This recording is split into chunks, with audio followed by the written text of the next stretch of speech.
여러분 안녕하세요. 매주말 주간 세계 경제 탑 뉴스를 발췌 소개하고 제 의견을 곁들이는 위클리 토픽스 오브 글로벌 이코노미 편집자 정견만입니다.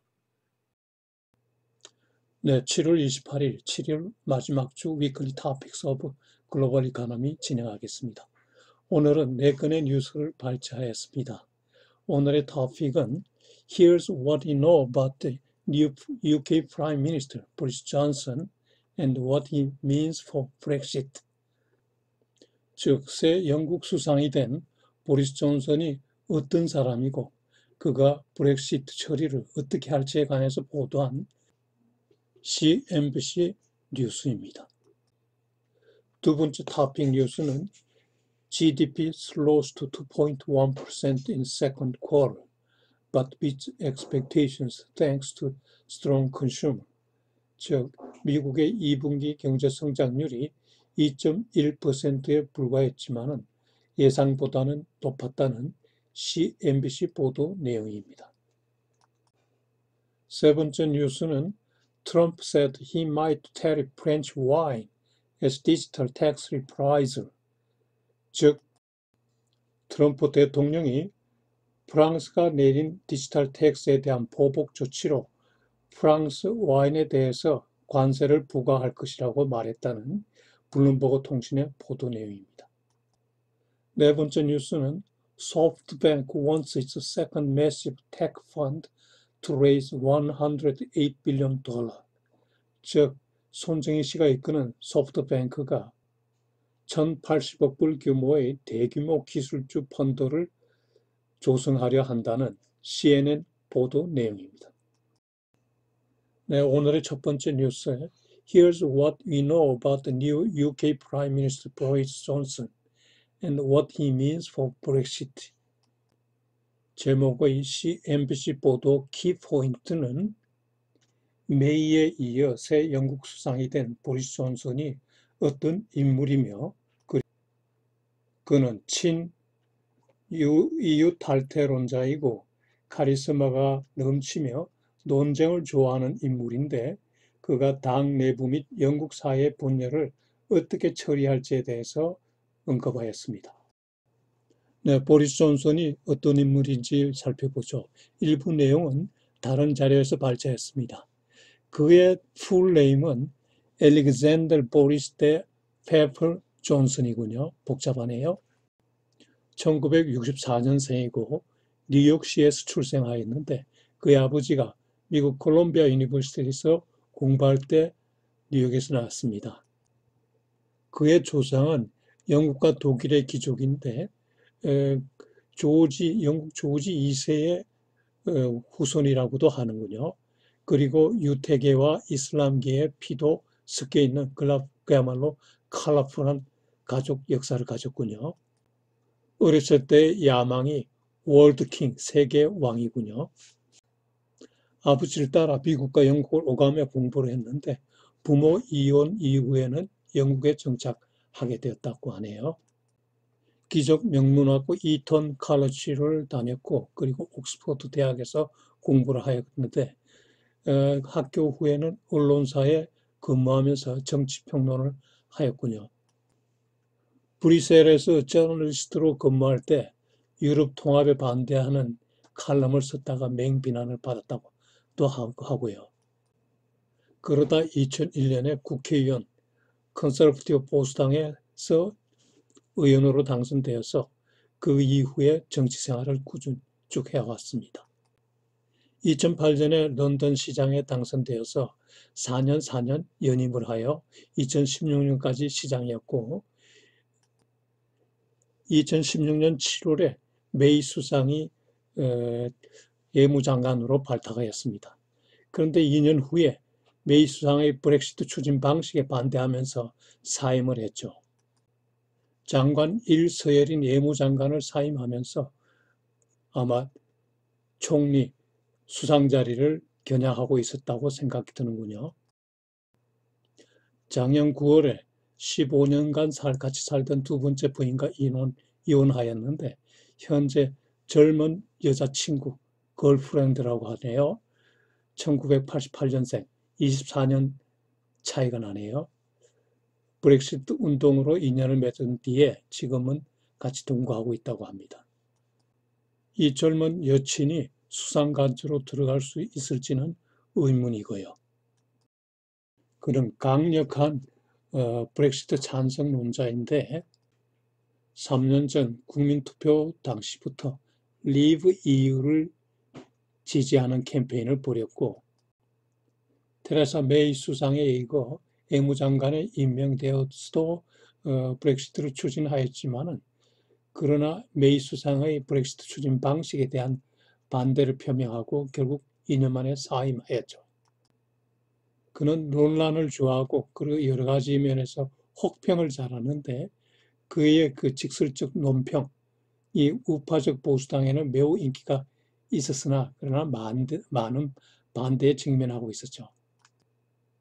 그게 좀 개폐하고 혹평적이며 익살스러운 발언 내용을 이렇게 보면은 이슬람 옷을 입은 여성을 우체통으로 비유한다거나 힐러리 클린턴을 정신병원의 과학적 간호원으로 비유한다거나 오바마 대통령을 반 케냐인 대통령으로 한다든가 그리고 트럼프 대통령을 골 때리는 무식자라고 평한다든가 그리고 푸틴 대통령을 해리포터에는 도비 모습의 무자비한 독재자라고 하는 등 그의 삐딱하고 혹평적인 익살스러운 발언이 계속되자 일부 반대파들은 그의 과거 발언에 비추어 그가 고위공직자로서 부적합하다고 하였죠.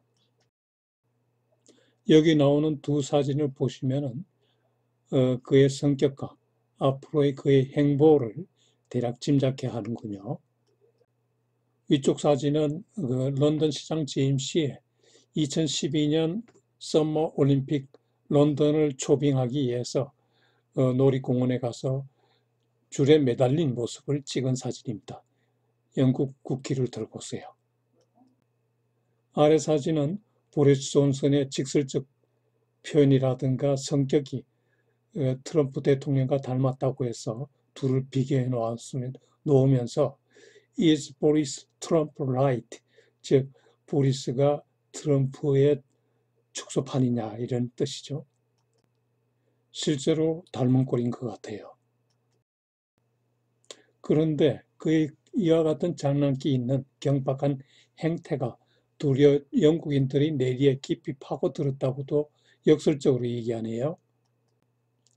즉 2012년 런던 올림픽 유치 시에 고공 지프라인에 국기를 들고 매달린 모습이라든가 10세 일본 소년과 길거리에서 럭비를 한다든가 독일의 유명 축구 선수를 불도저로 밀어내는 모습 등이 일반 영국인들의 내리에 깊이 파고들었다는 거죠.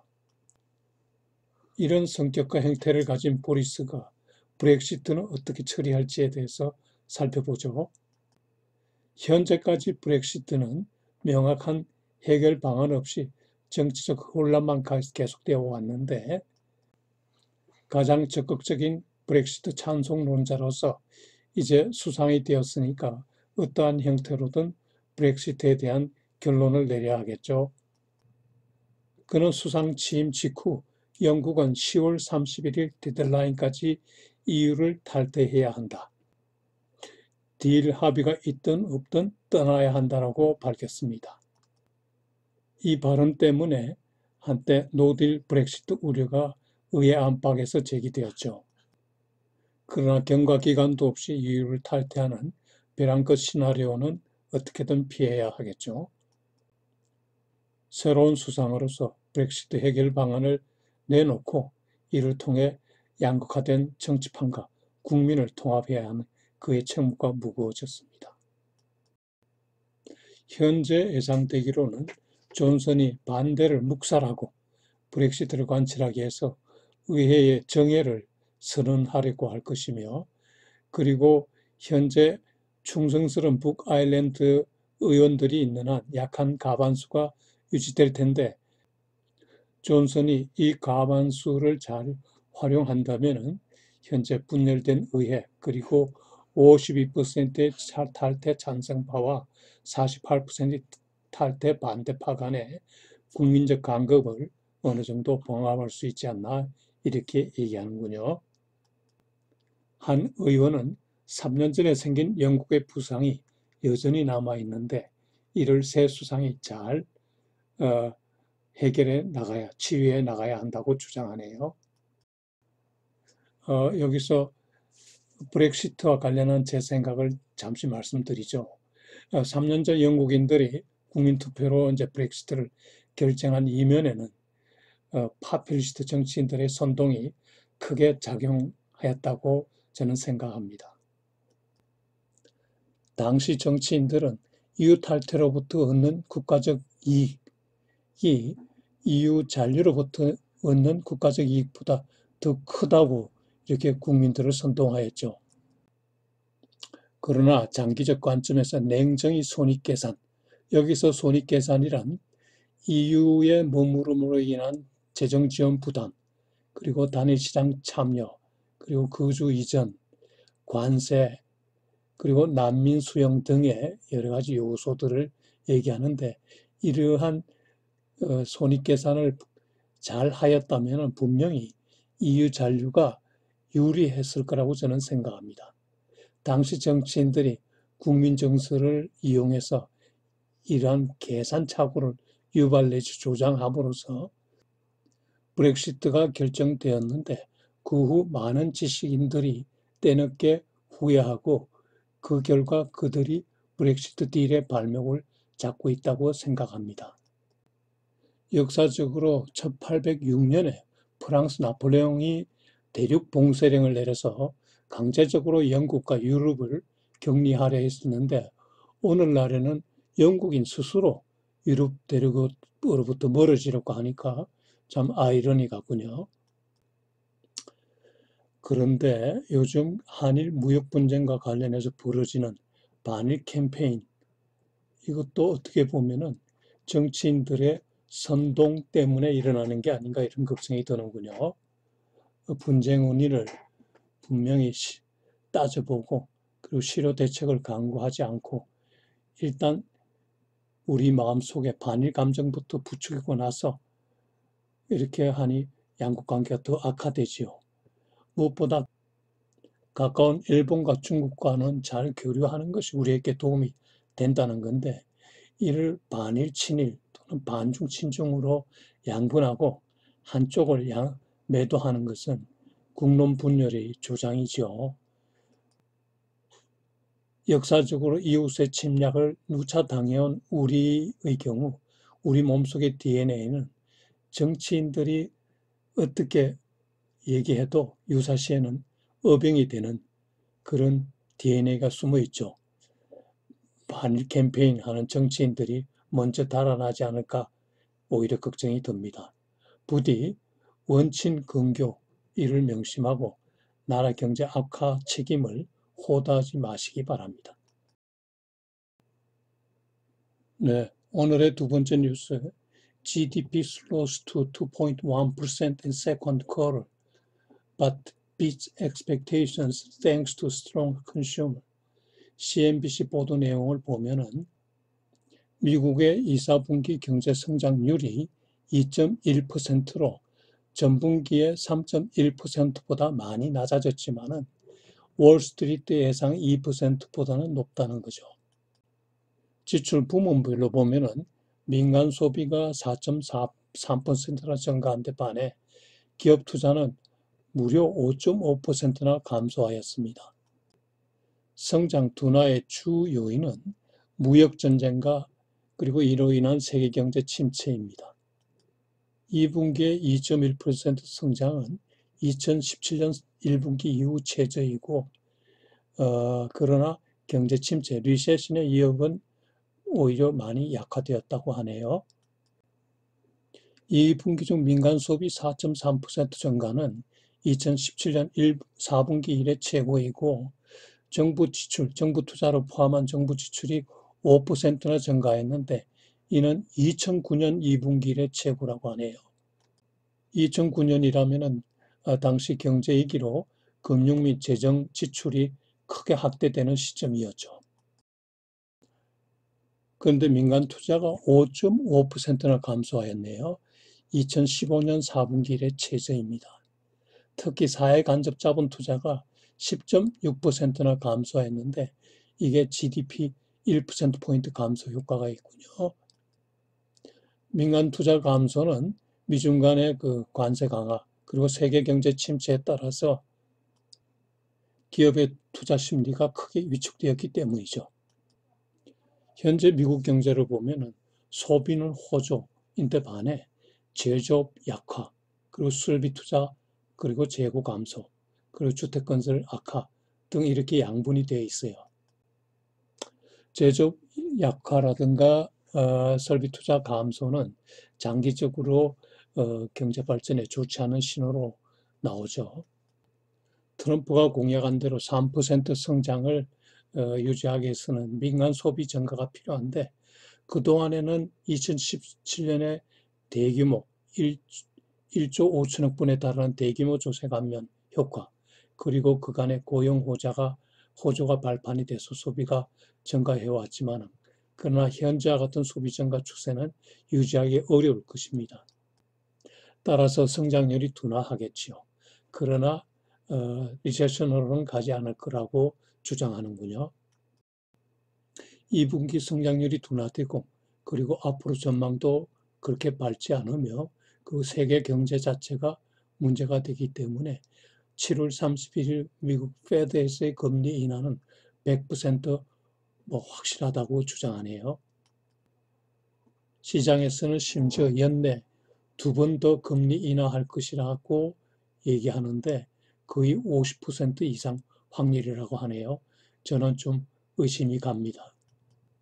여기서 골드만삭스가 내놓은 하반기 경제 성장률 전망을 보면은 하반기에 2.0% 성장을 예상하는군요.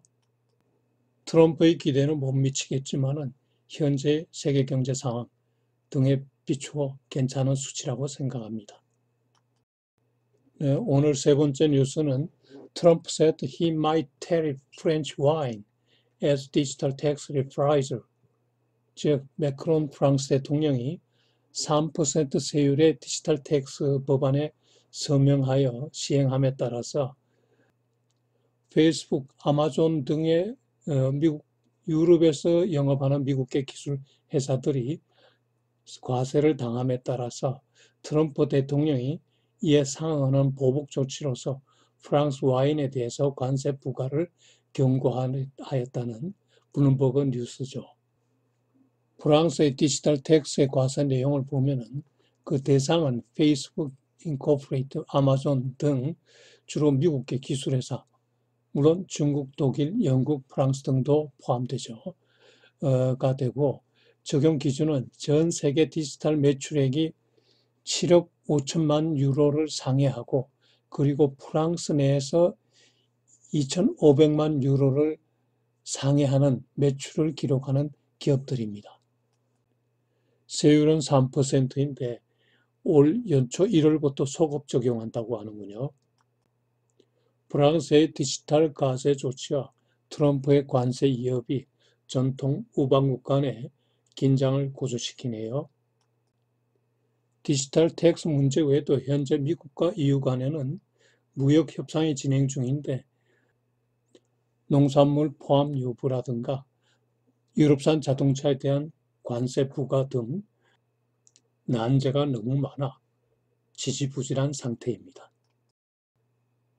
그런데 이번 프랑스의 디지털 텍스 시행은 미국의 강력한 반대에도 불구하고 시행하는 것이기 때문에 미국도 프랑스 와인 그리고 기타 제품에 대해서 관세를 부과할 수밖에 없는 그런 상황이 되었다고 봅니다. 더 나아가 프랑스 외에 다른 유럽 여러 나라 국가들도 디지털 텍스 시행을 추진하고 있기 때문에 앞으로 미국과 유럽 간의 어떤 무역 분쟁의 심화는 불가피하다는 생각이 드는군요. 앞으로 세계 경제가 데이터 기반 경제로 이행되게 됨에 따라서 기존의 20세기 형식의 과세 체계는 시대에 뒤떨어지기 때문에 결국 디지털 텍스가 더 많이 도입될 것으로 생각이 되는군요. 이번에 프랑스가 처음으로 디지털 텍스를 시행하게 되었는데 한국도 이에 대한 대응 공부를 해야겠다고 생각합니다. 네, 오늘의 마지막 뉴스. SoftBank wants its second massive tech fund to raise $108 billion. CNN 보도 내용입니다. 손정희 씨가 이끄는 소프트뱅크사가 제2의 대규모 기술 투자 펀드 비전 펀드 2를 출범할 예정인데 그 규모가 $108 billion 이고요. 현재 애플, 폭스콘, 마이크로소프트, 그리고 카자흐스탄의 투자 펀드, 그리고 각 투자은행 등이 참여할 예정으로 되어 있고 소프트뱅크도 자체 자금 $38 빌리언 달러를 투자할 계획이라고 하는군요.